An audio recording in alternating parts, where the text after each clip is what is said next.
Alrighty. Hey. Good morning. Good morning. How do you do? I'm your nosy neighbor lady. Hope you're doing good. Hope you're feeling good. Hope you're looking good. Hope you're doing a body good.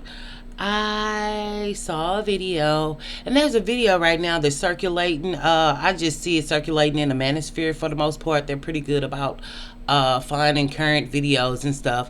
And there's a lady, a black lady. She looks to be about middle age, and she gets up and says, "There are no good men in church, or there are no good men in church. And even if there are men in church, they are married or already has somebody in church."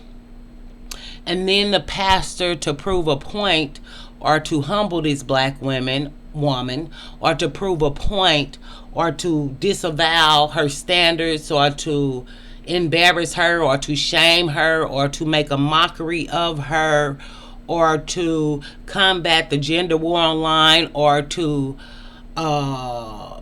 prove a point because they see black women are walking away from the man. He wanted to prove a point. This was in a mega church, and I think in this context, that the way he did it, people have to keep in mind that this is a mega church. So, as your nosy neighbor lady, it's my job as a ghettoologist, hoodologist, trapologist to put some meat and potatoes and some sauce on this. Okay, so he called all the men who were single to the front of a mega church. We don't know if this was Mother's Day. We don't know if it was Easter. We don't know if this was single dating night, because we know that when you're watching the media and the media is involved, or people are going viral for this or that, there's definitely an agenda. And the agenda is to make black women believe that there are good Christian black men out there for them. So, for one, he did not. She said, "Oh, ain't no." And so he called her up, "Come on up," and she kind of walked away. He was like, "No, come up. I'm gonna make an example out of you, Miss Black Woman, embarrass you and shame you and prove a point." Black woman in church, and she said 90% of people in churches are black women, which is true, and the funders of churches, which is black women, is true.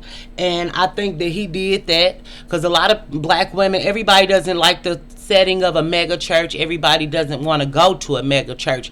But I also wonder, were all those single men in church looking for a black woman to finesse?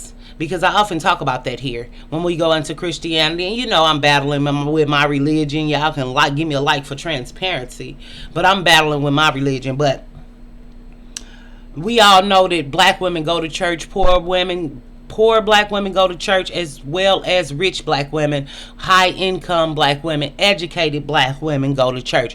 And could this be the new ploy of the black man to get in black women's lives, in their hearts, using Christianity that is sometimes not real, because they know that black women hold these things dear to their heart, Christ and Jesus and being saved?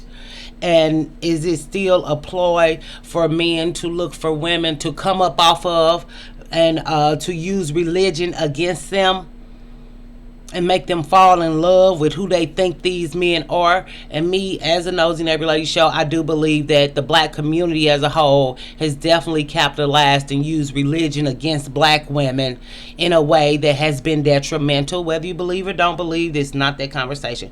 But he called all the men to the front at a mega church. And of course, it was a lot of men. So what do we think about his black women when we're dating and mating? Is he a convict? He could be a convict, changing his life for 2 weeks or 2 months and visiting. What's this recovery night? He could be an addict trying to change his life and visiting. Okay? Next thing the pastor did not take into account: do not let these videos and these ploys for black kings fool you, or they calling them Burger Kings now. Miss Thor said that, talk about Burger Kings. But anyway, are they of her age range? If he really cared about that black woman, the video would have kept going, and he would have said, "What age are you looking for, since church is a dating mating place where you found great black husbands? What age are you looking for? Because if all the 21-year-old single men came up there who are there with their mother for Mother's Day, who does that help? What point does that prove? Okay. Did he ask how many baby mamas do these women have?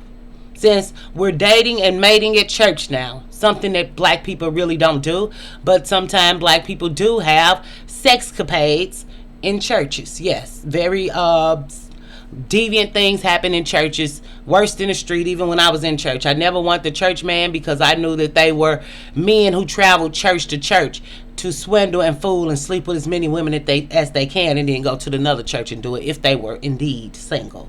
A lot of times they were musicians. Okay, so did he ask those single men, were they gay or homosexual? And would they answer a question in church? And we all know the black church is probably the most homophobic place in the world. So were they gay? And if he asked that question, if he was genuinely trying to find her a man and not trying to go viral, or genuinely had a genuine concern for this black woman finding a husband, were they gay? We all know that a lot of gay men go to church to talk about women's outfits, hair, weaving, nails, and to be musicians and to be in the choir and to praise and stump, because sometimes the LGBTQ members are some of the most religious black men that you'll find, just being honest, and who actually believe in God, just being honest. So, did you like this video yet? For the realism, for the honesty? Or y'all don't like that part? But anyway, we're just talking about it. Okay. Did he ask those group of men how many of them prefer and date white women or biracial women as a preference, and traditionally don't like black women, whether she's light skinned or dark skinned? Did he ask that question since he's acting like he's really interested in this woman finding a husband at that church? And of course, there were black women in the crowd.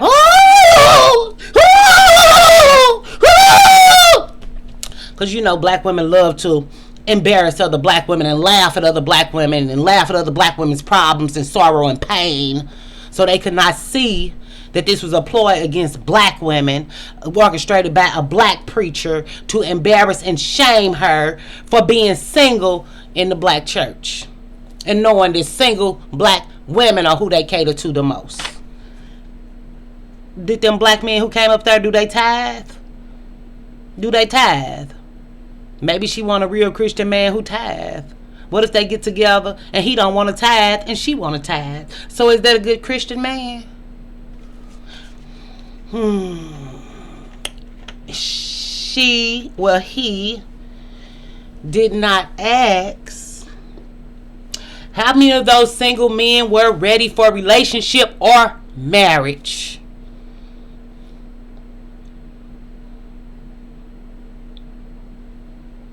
You see how this ploy to embarrass black women and shame black women for actually having standards and actually coming with facts. So he brought all them men up there. Didn't care if they was in her age range, because he's really not caring about whether she finds somebody or not. He did not ask what type of money these men make, or are they even employed. He did not ask if they were recovering addicts, which men who go to church oftentimes are recovering addicts. If they're not married, they're recovering addicts or struggling with addictions currently, because when you're a recovering addict, you can always lapse into becoming an addict again. Okay? He did not ask which ones are gay. Did not ask how many baby mamas they got. Did not ask how long they've been a member of the church. Or are they church hoppers, predator church hoppers who exploit women and go church to church? Did not ask which one. I'm so mad. That's why my lips doing this. Did not ask which one were white women preferences or biracial preferences, and which ones are ready for a relationship or marriage. So I ask you, when y'all playing manosphere games in a manosphere with the manosphere, And when preachers are stepping outside their territory, trying to go viral to prove a point against black women who are leaving the black community anyway and don't care. And we're not talking to the my man, Black King Forever women. We're not talking about y'all. If y'all here, thank you for coming. We love you. We respect your decision. Somebody got to stay. So find you a black king. But for him to try to embarrass her and shame her, I wonder would she go back to that church? But black women are used to being embarrassed and shamed. I would find another church. But anyway, so do this prove a point that it's all single men in the black church? That's a mega church too. This was not a medium church because he said the people in the overflow come down. So this is a mega church. So are those numbers representative of black women's dating option who are Christian black men? It's not representative. Because people go to mega churches for different reasons than people go to medium churches or small churches. Different reasons. And it's not for God. Surprise. So, what are those reasons? Fashion show. False sense of community. The gossip. The slander. The defamation. I'm not saying people that go to mega churches, none of them believe in God. I'm not saying that. But if men are there to find a woman to use and abuse, and at a mega church you can shop around better because it's so many people talk, but in a medium church or a smaller church, everybody's going to know you're dealing with this person. But in a mega church you can shop around more. Like when I say I don't date people at jobs, it's not because I've never dated somebody at a job. I dated somebody at a job before, but the job had so many employees everybody didn't know. So that's just something for y'all to chew on and think about, and we'll put a pin in this video. But when y'all see that video, because it's coming to a ground near you, because I saw it yesterday and I actually watched it through today, and I said, what just happened to these people? Because you know when you watch the ministry, you like, oh, they doing that bullshit they do. I mean that BS they do. But just keep staying beautiful, wonderful, and confidently you, and beautifully you, and innovative and creative. And I will definitely see you later. A like would be wonderful. But if you don't got it, you ain't got it. So you could dislike it, but if you ain't got it, you ain't got it. But all right, bye.